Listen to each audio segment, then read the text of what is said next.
Okay, we're going to get started with the program.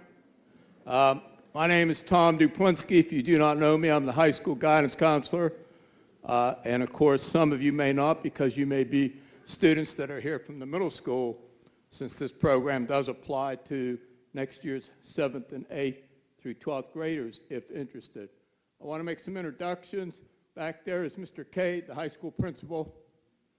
And I think that kind of shows Liberty Union's interest and attitude about this program and how important it is for our students, for administrators to show up. That, and I think he's evaluating me, but so ask a lot of questions, all right? I'm just kidding. Is Dr. Laurie Fultz Ray here by chance?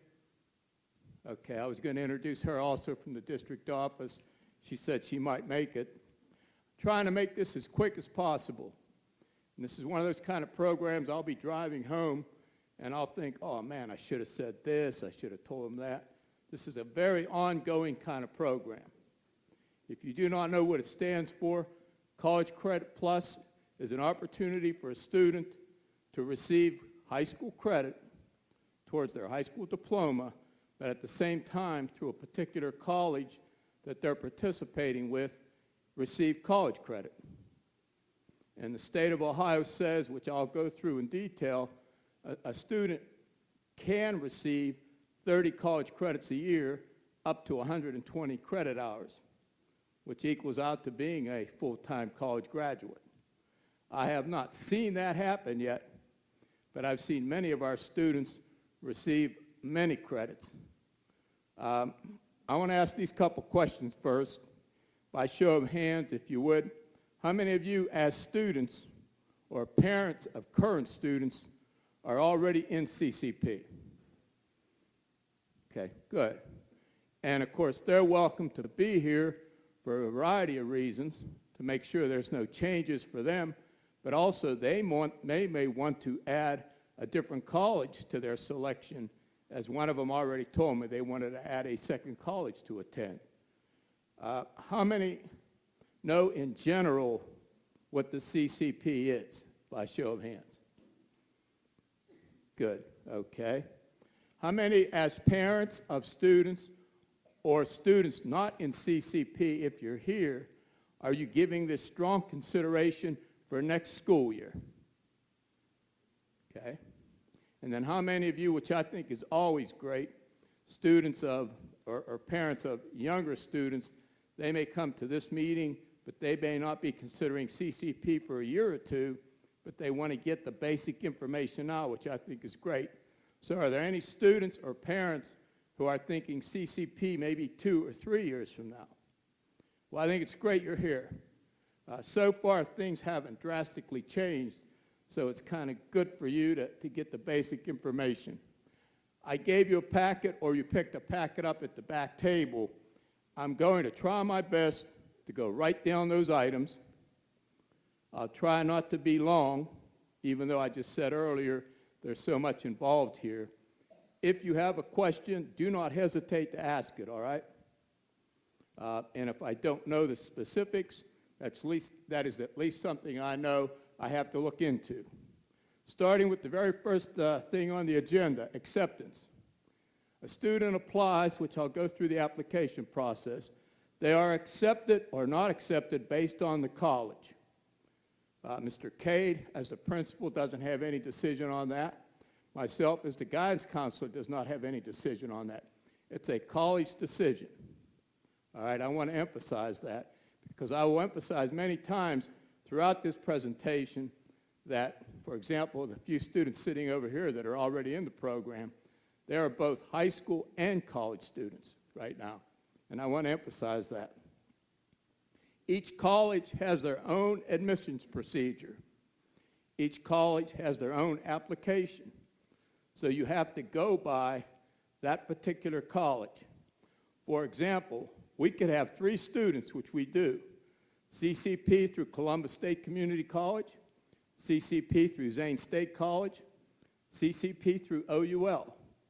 That individual student is getting college credits from 3 different colleges, but he or she had to apply and be accepted by the 3 different colleges. It's not like a one-time shot, like, oh, I applied, so now I can go to any college I want. Realistically, any college in Ohio that is participating, you can apply to. For example, you can apply to Bowling Green or the University of Toledo, which is far away, and be taking classes online through them. But again, it's an individual college application, an individual college decision. What they look at, I tried to give you a rough idea. They look at the GPA overall of a high school student, and then specifically they will look at grades in certain classes. For example, in our math department here through Zane State College, we offer statistics, then it progresses to college algebra, then the next year it progresses to pre-calculus and calculus. To start out in the statistics class, a student has to have a B or higher in Algebra 1. All right? That's their policy for Zane State College. And as I say that, they also look at test scores. So a test score can weigh more than that particular grade in that class if that student is pursuing that specific class. What they look at is what is called college ready. On the ACT, if a student took the ACT, college ready is 18 in English, 22 in math. So as I tell you that, I want to emphasize a student can be accepted into a college program, be okay to take English, but maybe they're not quite ready yet to take math. And that has happened with some of our students. They have to get their feet wet, and then the following year, they progress maybe into the other classes. The colleges offer what is called an AccuPlacer test. AccuPlacer test can be taken by students anytime in place of the ACT or the SAT. So if a student wants in a particular class, he or she hasn't taken the ACT, they can take the AccuPlacer. If they score well enough on it, it can override maybe that C in Algebra 1. Is everybody clear on that? Now, Zane State College, who we work closely with, I'm jumping a little bit, but I want to emphasize how closely we work with them. We offer Comp 1, an English class. We offer Comp 2. We offer the 4 maths that I already mentioned, statistics, college algebra, pre-cal, and calculus. We offer business management, and we offer financial accounting. And we offer 2 classes if somebody's interested in being a teacher in the education department from Zane State College. So because of our good relationship with Zane State, what they have done traditionally is they'll come out the first week in June when school's out, and they'll administer the AccuPlacer here for our students who need it. If you don't take it here with me or with us, then obviously you have to make arrangements with the individual colleges. I have no commitment from them on that yet, but they've done it now for the last 2 or 3 years, so I can see them wanting to continue that. That's the acceptance policy. Trying to summarize it. Is there any questions on that? Now, the application process is not ready yet. I was on the internet today and I checked. For example, OUL's application process is still saying 22-23. So that's why I'm not going to go into great detail on the application process, because you cannot do it yet as a student. What I ask the students to do if they're going to apply will be to see me in my office when the time comes. I give them the directions because everything is online now. There are paper applications, but very few people use them. The reason I give it to them personally is, number one, I tell them what I have to do for them. And then number 2, I have to give them their state ID to put on the application. And I just don't want to give students state IDs out and have them floating all over the place. That's very similar to like your Social Security number floating all over the place, so to speak. So I will give the students the application instructions one-on-one when the time comes, all right? Choose option B. And the reason you want to choose option B is because College Credit Plus means that money from the Liberty Union-Thurston School District is paying for your son or daughter to go to college. If you choose option A, you're paying for it. And don't think in 20-plus years of doing this, I can't remember having a student choose option A. Option B is the bargain for you, so to speak. We are paying for everything, basically, except maybe some incidentals. And even now, the incidentals are being paid for in a lot of cases. All right, so make sure if and when the time comes and you're sitting down with your son or daughter and you're filling out the application, and I also look them over if I can or if they're talking to me, but make sure you choose option B. I just told you everything is paid for, and that should excite you as a parent. A credit hour cost at Ohio University is $166.65 a credit hour. That's a lot of money when you multiply it by 3 for a 3 credit hour class. And then if you're a student that's maybe taking, or your son or daughter's taking 3 classes, so now multiply that number by 3. So you're saving a lot of money and getting college credit hours and at the same time working towards your high school diploma or graduation. Here's the big exception, and I hope students will listen to this. You could end up paying for the class if you get an F. And in my few years of being involved with this, we have had some students receive Fs. But Liberty Union has the right to say, we're not paying for a student to receive an F in a class. So keep that in mind, students. Besides the fact that you're messing yourself up with a college class, you could be costing mom and dad some money, and I don't think they would be happy about that. The second way you could get charged for the class, if you drop it after the 15-day drop date. Now, I'm not talking about you coming in and saying to me, Mr. Duplinsky, I'm dropping Comp 1. I'm talking about we have to make sure the college knows within that 15-day period that you've dropped it. And that's the same policy they use for their traditional college students. So please keep that in mind. Then the third way you could be charged for a course if you receive no credit. And that's a strange one. I've only had it happen one time where a student didn't receive an F, didn't drop the class, but extenuating circumstances, the college put it on their transcript, no credit granted, so it wouldn't go against their GPA, but then that student does have to pay for the class, all right? Questions on finance, questions on application process. Any books, anything of that nature is considered the property of Liberty Union High School. We pay for the books, we buy the books, or the college loans them to us, and we have to return them to them, okay? So, for example, one of the most popular classes through OUL is psychology.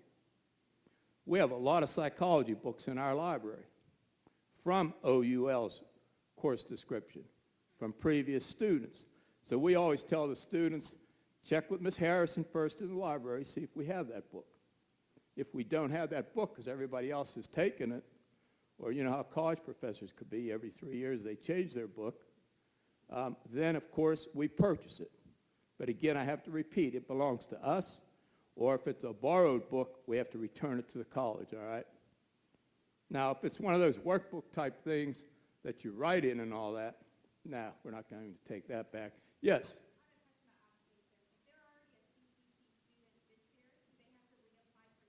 They do not have, and I'm glad you asked that, for any of the returning CCP people, and I hope y'all don't get up and walk out now, you only have to apply if you're changing colleges. For example, I think I had a student over here somewhere that said, I'm thinking about OU to be added to my college list. Then you would have to apply to OU. But as a Zane State College student, you do not have to reapply.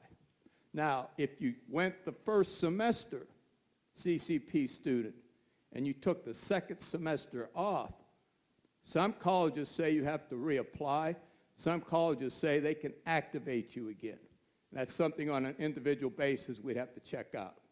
Is that pretty much? Okay. And again, anybody, when you have a question, please ask. As I said earlier, CCP means granting you both high school and college credit. You are both a high school student and a college student. Process of granting credits. Any college class that's worth 3 or more semester hours at the college level equals 1 high school credit. For example, some of these students over here took Comp 1, correct? Comp 1's a 3-hour college credit class in English, but it's 1 high school credit. If you take Comp 2, it's 3 college credits in English, Comp 2, but it's 1 high school credit, all right? And the reason I emphasize that is I don't want students to come in and say, well, that was a 3-hour class, and on my transcript it only says 1, because the transcript you're looking at with me is a high school transcript. And we actually have some students do this. Junior year, they take Comp 1. That's their junior English. Junior year, they take Comp 2. That's their senior English. They do not need a 12th grade English class. So, students will do this as they're looking at the big picture for themselves, and I applaud them for that. Or the student that takes statistics junior year, junior math. College algebra, junior year, that's their senior math. Now, they can still go on in the math or the English, but they've met those graduation requirements in 1 year as opposed to 2 years, all right? If it's less than 3 hours, for example, and I do not know of too many classes, well, there is one. If you're taking an online class through Zane State, you have to take a class that's called FYEX or something like that. It's 1 college credit hour, and it ends up being like 0.337 high school credit. And it's one of those classes that the purpose of it is to show you how to take the online class, the process and procedure through Zane State.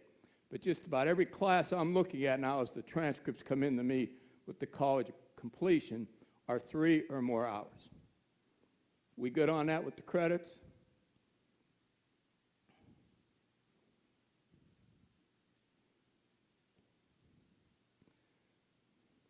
High school graduation. These college credits can be used towards your total credit count to graduate. They can be used towards meeting high school graduation requirements, like I mentioned, Comp 1, Comp 2. That's English 11, English 12. And they also can be used if you're pursuing the diploma with honors. So these courses can serve every purpose for the student as high school courses serve. I want to emphasize that. I also want to emphasize, grading-wise, I have to put on the high school transcript the grade the student receives, because I'll have students come in and say, I received a C or a D. Can we make it just a P for pass or fail? I can't do that. I have to go by what the college gives me. Yes?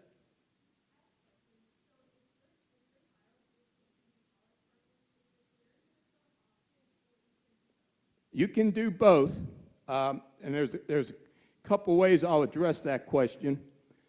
2 years ago, we had a young lady in a Career Center program. She was going to Gahanna-Lincoln in the biochemical or biomedical program, whatever they call it there, bioscience. So she was going to Gahanna for the Career Tech program, but coming back here in time to take the college credit classes we offer here, plus doing some OUL online. The big thing with that is, does it work out with your schedule?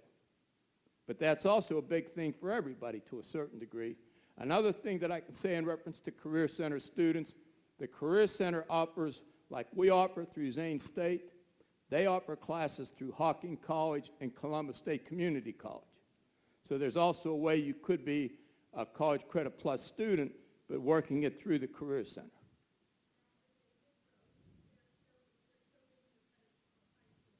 Yes, yes. So for example, person's at the Career Center, young man in auto tech, but he's coming back here for statistics. He's going to get the college statistics credit plus the high school math credit, if that's what you're asking. Okay. That's a tough one, and every one of these scheduling questions are a tough one. I always tell the students this. Before you hit that submit button, so to speak, when you're in summer, stop in and see me. Let's make sure it's going to fit the things you also want to schedule here. okay?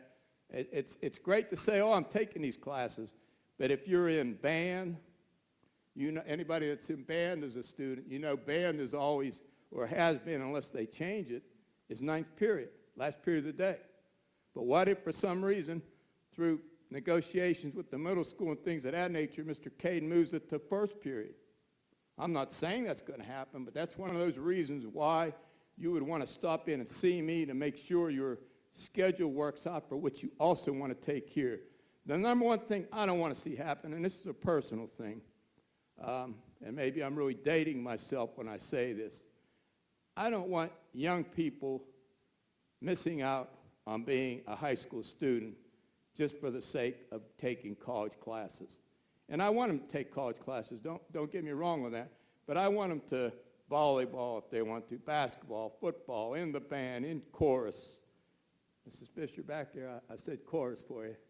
You know, I want the students to do all, that's a real personal thing, because I always tell the students this, and all of us know as adults, you only get one chance to go through high school and have a little bit of that high school fun. Yes?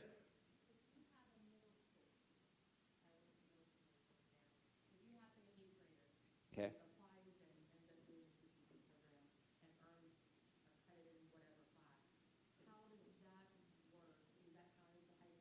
Yes. Yeah, and in my last couple of years here, I have dealt with a few middle school students. It's a little bit of a different process because they do not have, quote, a transcript, so I have to kind of generate one that look like a high school transcript, and then again, I have to communicate with the middle school about making sure we're getting the other classes that they want. But yes, they can take it, and yes, it carries over to be a high school credit, and yes, they get the college credit. Anything else? Yes?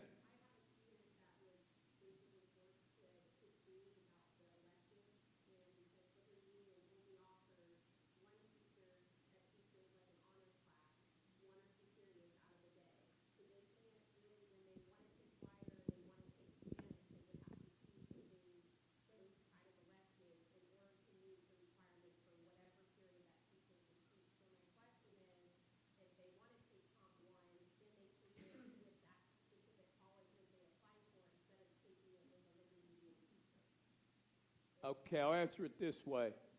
We have about 28 to 30 students in Comp 2. 2 or 3 of them are taking Comp 2 online through Zane State College. You know, and some students do it because I couldn't be this way, but some young people today say, I like sitting in the corner and learning on a computer. Me, I like to sit in the classroom and look at a teacher. But we're all different. So yes, that can be worked out. And we have some students, for example, they're taking comp through OUL, but their math through Zane State. I wouldn't give names anyways, but even though it's positive, because these are good students, student taking Spanish through Columbus State Community College, Comp 1 or 2 through Zane State, one of the math or 2 of the math classes through Zane State, and an online class through OUL. And I look at that student sometimes and say, man, you're killing yourself, you know, but they're happy, so I'm happy. So yes, things like that can be worked out. And your question really ties into our scheduling problems, period. You know, we have one 9th grade world history teacher, one 10th grade American history teacher. So scheduling is a problem, and I'm not trying to get points on my evaluation, but that's one of the things Mr. Cade has really been trying to address. How can we somehow work our schedule to get more electives in? And now we're talking about not just the high-level CCP kids, but students in general. How can we somehow work more electives into our schedule? And that's life in a small school to a certain degree.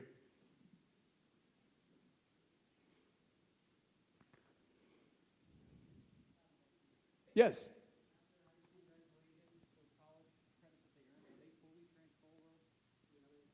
I'll say it this way, 99.9% of them transfer, because I'll never say 100%. No.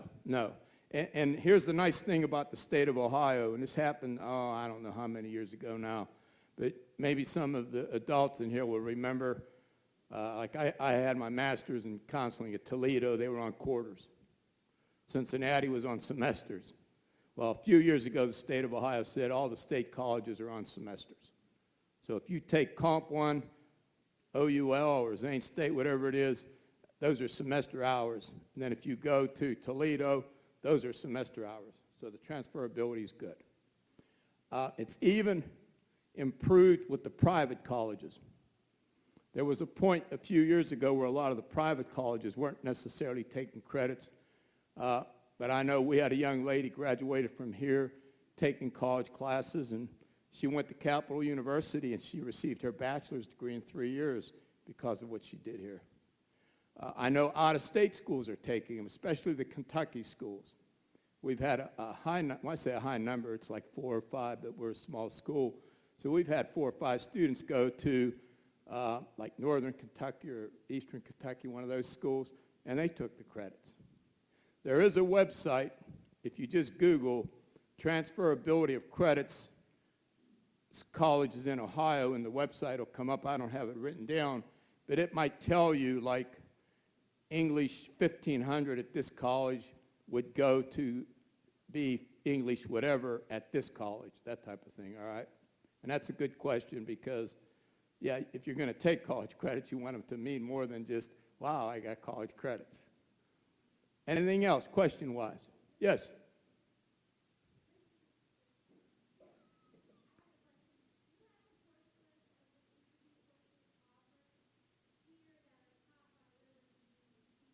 Yes, they're in our program of studies.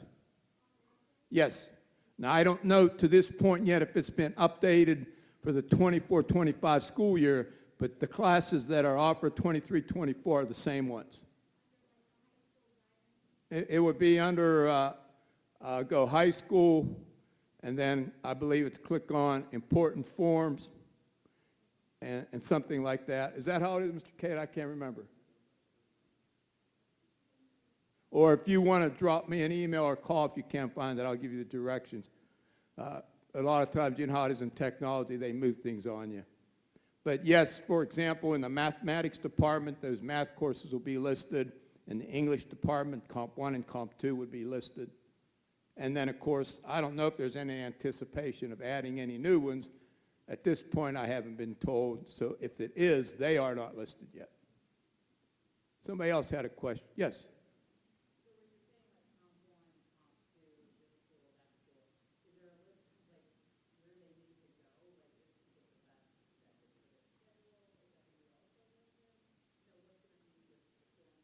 I don't know if I'm going to answer your question the way I think you're asking me. In other words, what period when I put the schedule together next year, what period will be Comp 1, Comp 2, and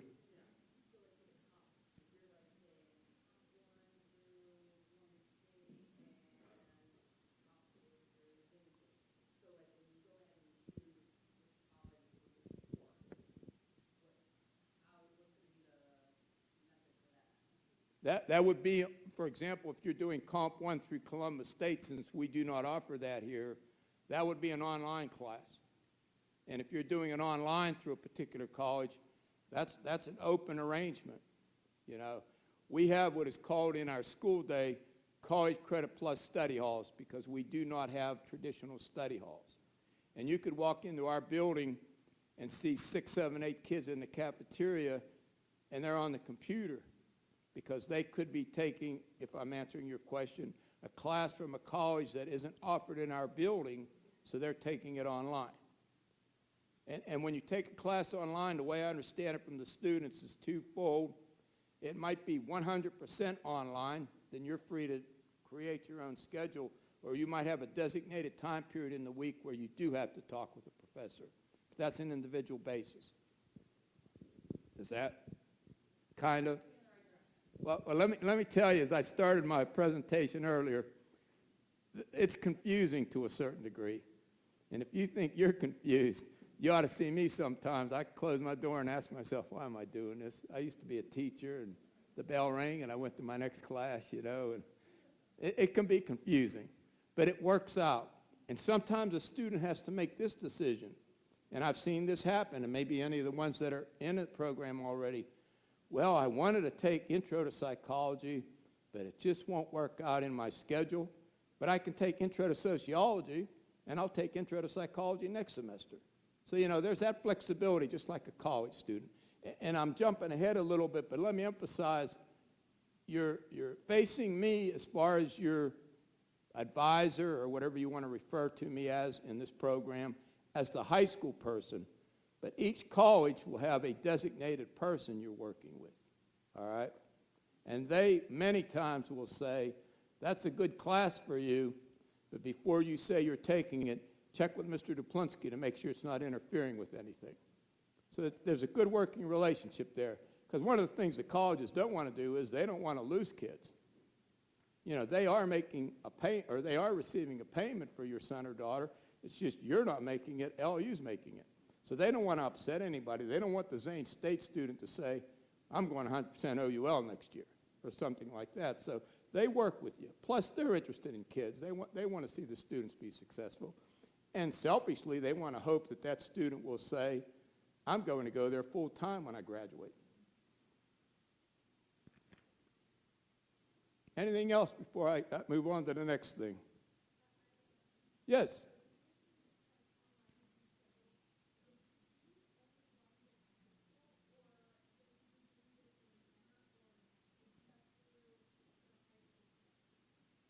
If you're talking a college class online, you can take a college class in the summer, but obviously you're not anything involved with the high school here, then you're doing it at home or at, going to your library here in town or something like that.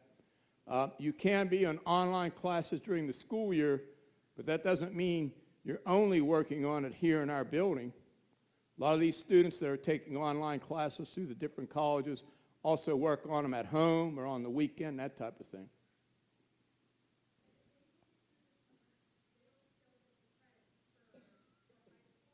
Yes, you're allowed to take a CCP course in the summer up and through the summer of junior to senior year. But you cannot, if there's anybody that's going to be a senior in here, you can't take a summer CCP course after you graduate. My advice to anybody thinking summer school, I personally would emphasize wait and start in the fall. And then if things are going good and you're still with us that next summer, think about summer classes, because a college is a different world. And I'm sure the few students over here that are in it right now, you have to realize, I hope there's no college professors in here, that, college professors are experts. You know what I'm saying? It's a different world. It's not like when I taught American history and I said, read pages 1 through 10. A college professor says this is the book you have to get. Make sure you read it. So it's a little bit of a different way of learning in a different world. And I think you have a little bit more structure if you wait and start it as a freshman when you're a student here plus a student there. But that's a personal decision. I didn't offend any professors, did I? Because I don't want to have Mr. Cade call me in tomorrow and say, why'd you say that, or something like that. Any athletes in here or parents of athletes? These courses work towards eligibility, and the state is very good about this. 1 class equals 2 for eligibility, all right? So when we say, or when the athletic director here at the high school is counting your credits, and they say, you're in good shape, you're at 5, you're perfect, you're eligible. Then a CCP student only has 3 college credits. 3 college classes. Okay, 3, 6, 9, that's 9 college credits. That's pretty good. That person actually has 6 in the count for eligibility, so he or she is eligible. That doesn't mean that person is receiving double credits. That just means we can count it twice for eligibility. Is that good for everybody? And that started with the attitude up by the state, which I appreciate and respect. If a student's going to OUL, we have to also consider travel time, over and back and all that kind of stuff. Plus what I said earlier, it's a different style of learning. It's harder, it's tougher. So that's a break they give athletes. And again, goes back to what I was saying before you hit the select or submit button. stop in and talk to me and make sure all those questions are addressed, all right? I can't remember if I put this example on your little handout I gave you, but did I put on there that you're allowed 30 credits? But you have, and here's the catch, it's not just 30 college credits if you are also taking high school classes. So let's say this student is taking 4 high school credits, but he wants to also, or she also wants to do CCP. My formula for guiding that student is I have to multiply that 4 times 3. That equals 12, right? Then I have to take 30 minus 12, and I tell that student, you are eligible to take 18 college credits. And at first it sounds like you're allowed 30 credits no matter what. But no, I have to incorporate the high school credits into that formula by multiplying by 3. And I'm really proud of a handful of our students this year. Tell you some of the quality of students taking CCP. I won't mention any names because I in any way want to embarrass anybody. But we have a handful of students that have actually had a check written out to give Liberty Union because they went over the 30 and they did not want to give up the college credits. At the same time, that's a bargain, but at the same time, that's also the quality of the student they are. You know, some of these students were at 37 hours, so they paid for 7 credits. Some of them were at 33 or 32, so they paid for those 2 or 3 credits.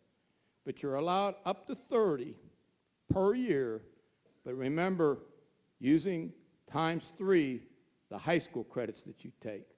For example, you're in Mrs. Fisher's class, and that's the only class in the high school you're taking. So that's 1 times 3, so it's 30 minus 3. That student would be allowed to take 27 college credits. And where I run into the stickler is our music programs are popular, and as you all know, our ag science programs are popular. So those students, which I'm glad because of what I said earlier, I don't want them to give up being a high school student. So that's where the formula comes in and puts a little bit of a restriction on them. Any questions on that? I emphasize it does impact graduation, right? For example, a senior is taking Comp 2 this semester to be her English 12 requirement. She's going to pass it because she's a good student.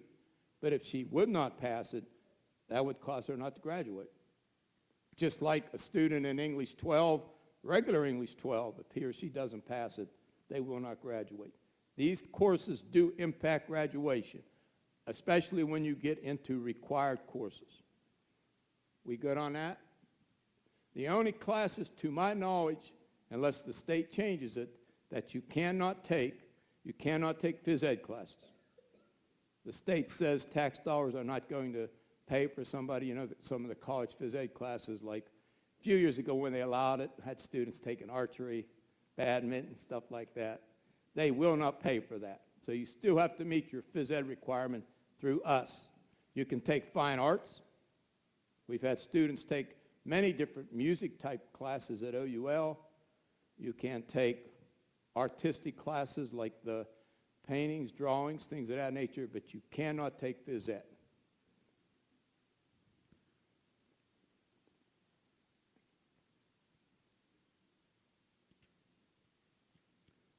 Identification on your transcript for the students.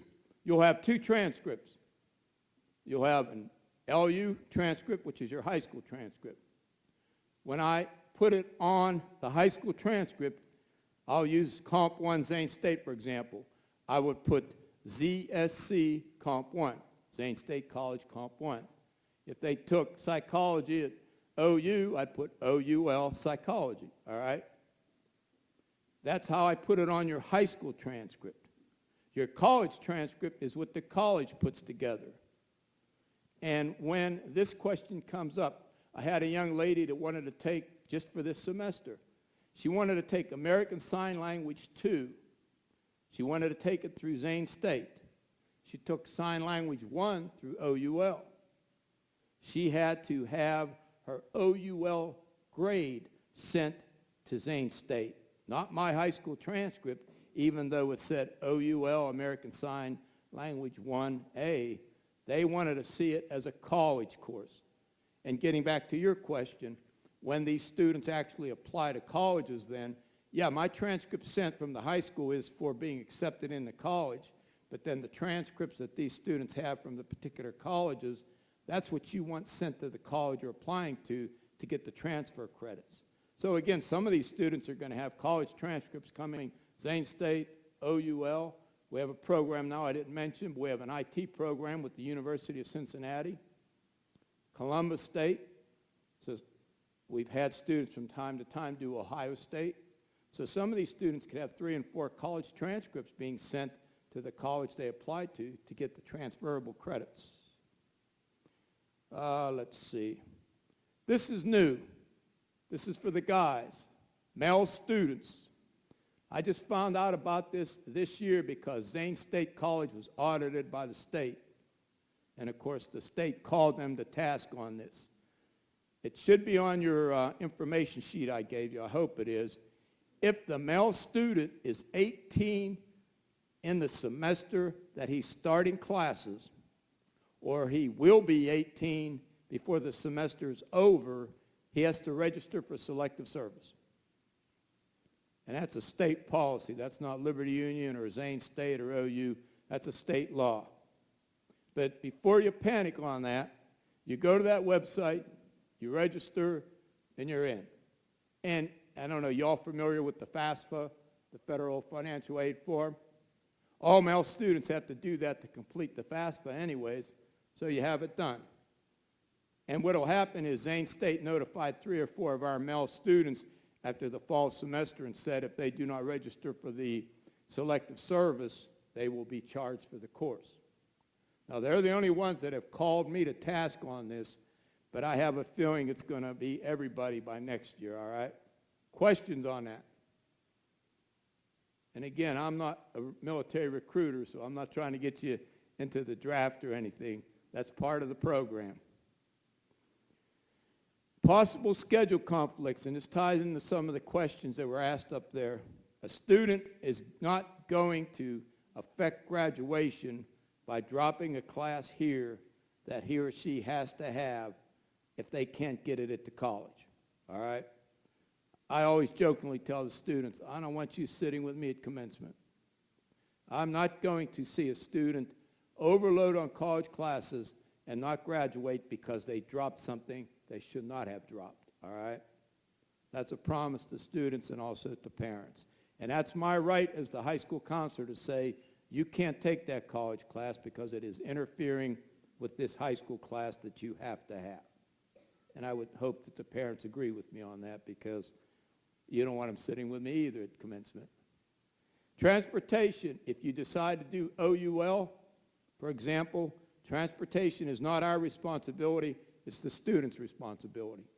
And it's interesting, the high number of students doing OU classes at OU has dropped because the high number of students doing OUL classes online has gone up.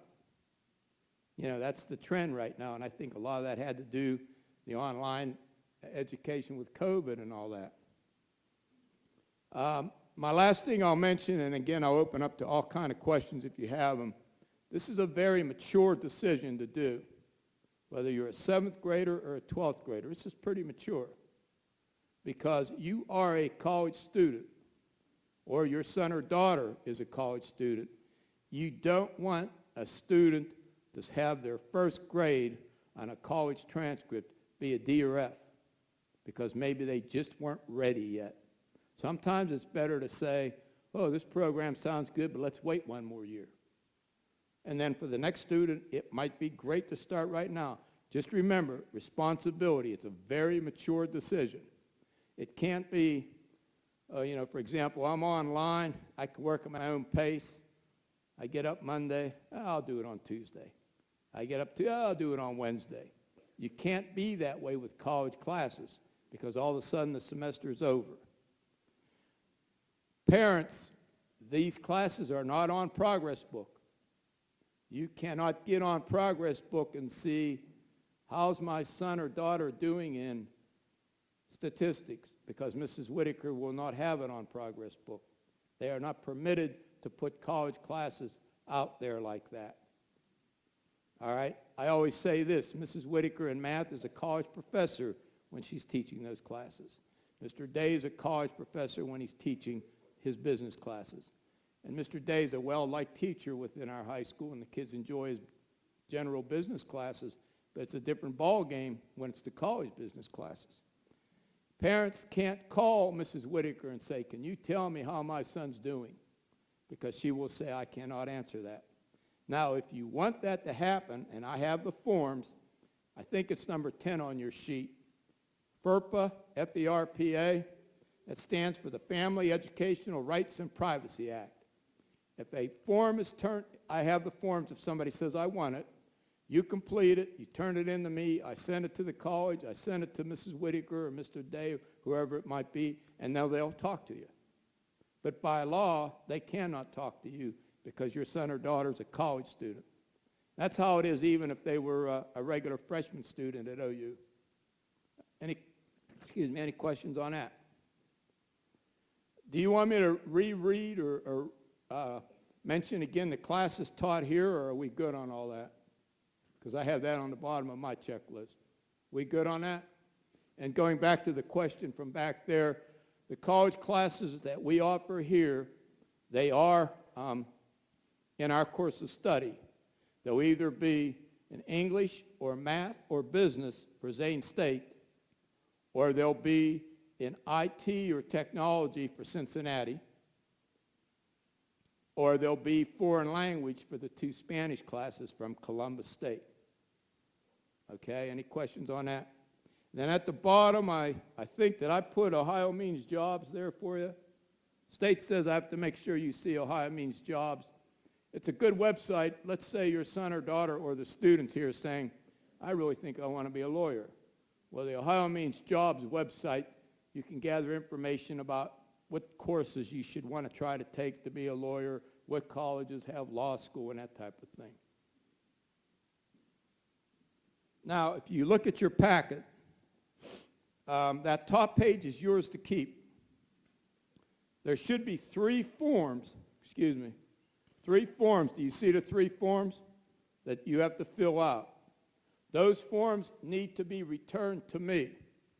Do not send them to a college. Return them to me, even though it says return to the college. And here's why I take them. Let's say this person right here wants to apply Zane State, OUL, and Columbus State. Well, I have the forms, so I can send them out to all 3 schools. All right? So return all forms to me. The very last form, you're giving me an indication of what schools you want to do the CCP in. You know, like some students will put Zane State only. Some might put Zane State and OUL. And let me emphasize, you can change your mind. You could put Zane State only and then come in and see me and say, oh, I want to apply to OUL also. I'm just trying to get myself ready for my avenue or approach to who's doing what, okay? So all 3 forms have to be returned to me. We good on that? April 1st is the deadline, but I'm such a flexible person and I'm getting tired up here. I'll give you till April 3rd. I used to say, oh, get them in. And then all of a sudden somebody knocked on my door, April 15th, can I turn this in? Well, now it's getting a little late. So I'm pretty flexible. If you miss the 1st, but it comes in the 2nd or the 3rd, I'll take it, all right? And that's trying to be fair to you. Yes?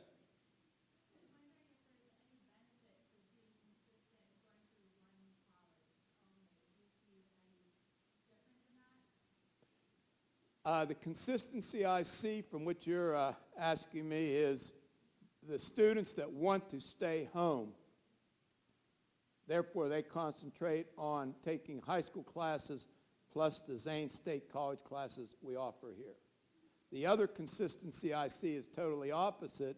We have a young man last year that I believe received his real estate license through Zane State. I mean, he took all the business classes, I don't know if he has his license yet because I don't know what the age is for when you can take whatever the exam they have to take, but he took all those real estate classes. So that's consistency there. Yeah, that, of course, is what they're saying, that pathway, excuse me. Then I'll see students that'll say, I'm doing totally OUL because I'm going to go to OU, so I want my transcript to be totally OUL. Now, let me emphasize this, because I know for a lot of people to say Ohio University as opposed to Zane State College, some students get caught up with OUL sounds better. Don't think that way. Whether you take Composition 1 here or Composition 1 there, you're getting the credit. And here's what I've run into through Mrs. Whitaker, who teaches the higher level math classes. We've had students come back and say, I took statistics at OU, but I want to enroll in statistics with you. Because think about it. She has the student 5 days a week for a semester. Whereas when you're taking a college class, it could be, 2 or 3 days out of the week.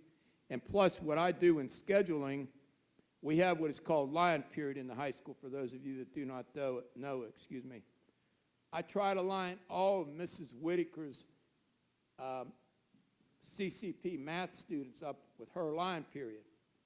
So then she's right there to even give those students extra help. So if that answers your question, it's a yes-no thing. But I laugh because I'm still getting postcards from the student from last year asking me if I want to buy a house.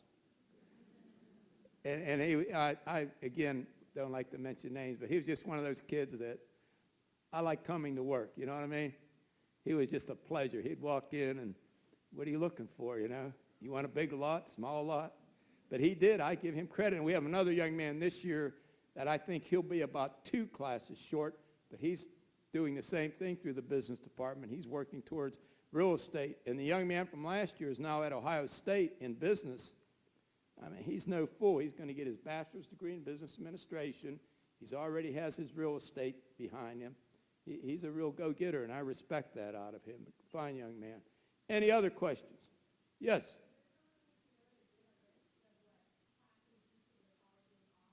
What you can do is you can go to their website, go to their courses of study.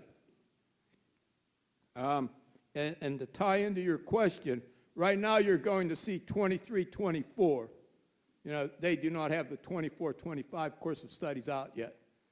You have to also realize this. They will, like we had a young lady this year signed up for 2 classes at OU, and OU said you're not ready to take them yet. So just because courses are in the course of studies, you have to also to go to the next level. They call it level 1. That's where CCP or freshman students are at. Level 2, the very next level, you have to meet their prerequisites. So that might be a little misleading sometimes, but it makes sense. You're not going to take pre-calculus until you've taken college algebra, so it ties in that way. Yes?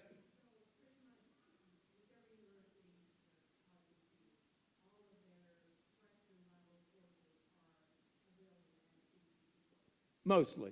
And I'll answer it that way, just like when the gentleman over here asked me about transferring. I won't say 100%. I would say the majority, with their prerequisites involved. Okay? For example, and they're taping this so we can have it, and I'm probably in and out on it. For example, our Columbus State Spanish 1, well, you had to have had at least 2 years of high school Spanish to get into the Spanish 1 or the teacher's recommendation. So we have a couple of young ladies, they're in Spanish 1 first semester. They only took 1 year of high school Spanish, but they were very good students, so the Spanish teachers recommended. So that's the kind of thing you get into when you're looking at classes. Yes?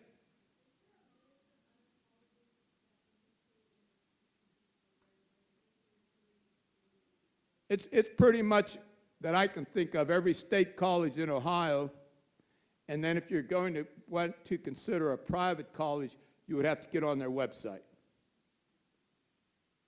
And I think a number of the private colleges are starting to offer also, but the best advice I could give you is every state college in Ohio is offering them, because every state college in Ohio is also accepting them. Any other questions? Right now, no. And I say it that way because, again, the applications are still 23, 24. I don't think that'll change, but right now, no. When the students ask me, I always tell them $10. It's funny how some of the students will actually start reaching for their wallet. I have to say, I'm just kidding. Any other questions? Yes?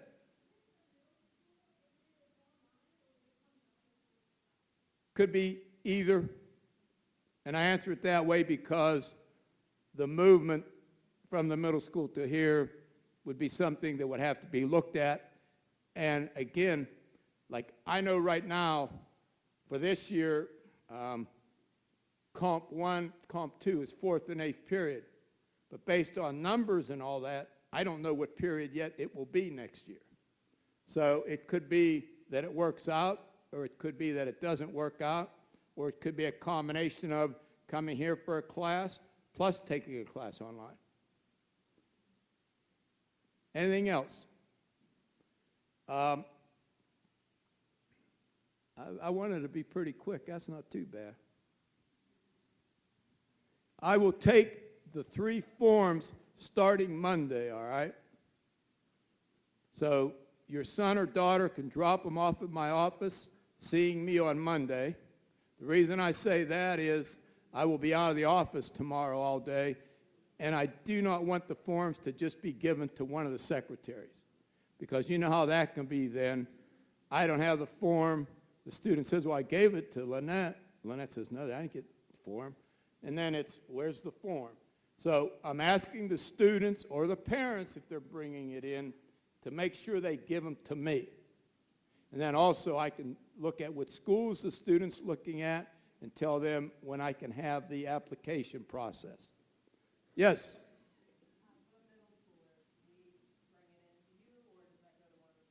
You can bring it in to me as a middle school parent. The question is, in case you didn't hear it back there, you can drop it off to me starting Monday, or you can turn it into, like Mrs. Fouts, the middle school counselor, and ask her to put them in inter-office mail, because I know that's a little bit of a different scenario than the high school students that are here. Yes?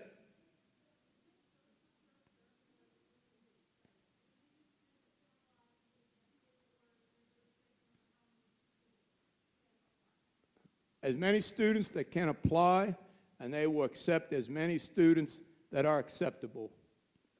Here's the catch, and you got to understand the college scenario.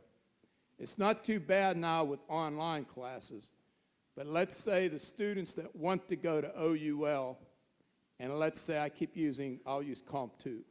Let's say Comp 2, and they have a high number of students on campus, their traditional college students need that class. They may close it to CCP students. But now with online courses, that does not even happen that much. But they do not say like, well, between all these schools we've accepted, 500 students, so we're cutting it off. No.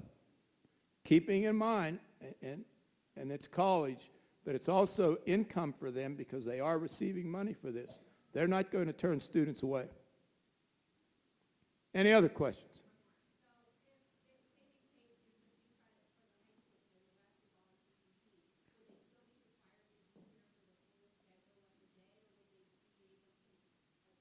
We work that out on a one-on-one basis.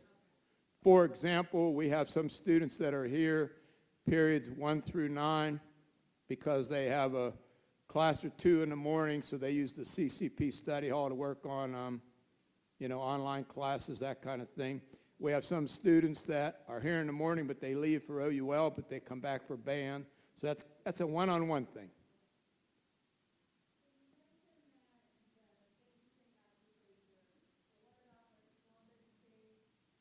Those schools, at this point in time, you make the arrangements on your own if they require the AccuPlacer. Now, if they take it through me, Zane State here at the high school, a lot of times the colleges will let that transfer to their college. But that would have to come from, the Zane State testing office transferring those scores to Columbus State, not me, because, again, I'm not a college personnel.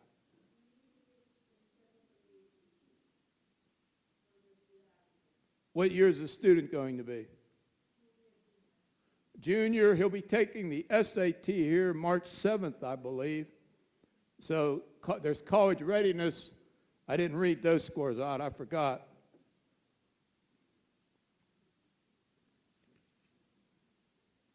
There's college readiness scores through the SAT also. For the SAT, the evidence-based reading and writing, student needs a 480 or better to be college ready. For math, the student needs 530 or better. So your son or daughter will be taking, because the state, we give the juniors, all juniors take the SAT, I believe I have the right date, March 7th. So that's a freebie for him to take that. Oh, he's sophomore. I guess I would have him stop in and see me, and let's see where he's at with his grades and the math he's in and all that kind of stuff. And the reason I say it that way is if he's straight A's and he's already in Algebra 2 or something like that, then maybe we'll talk about you don't need to take, you know what I'm saying? That's one of those individual things I need to look at with him. Just tell him sometime next week, stop in. We have that line period every day, third period. So tell him to stop in next week during line period. Any other questions? We good? Thank you very much for your time. I appreciate your interest. This is the best crowd we've ever had here, so thank you.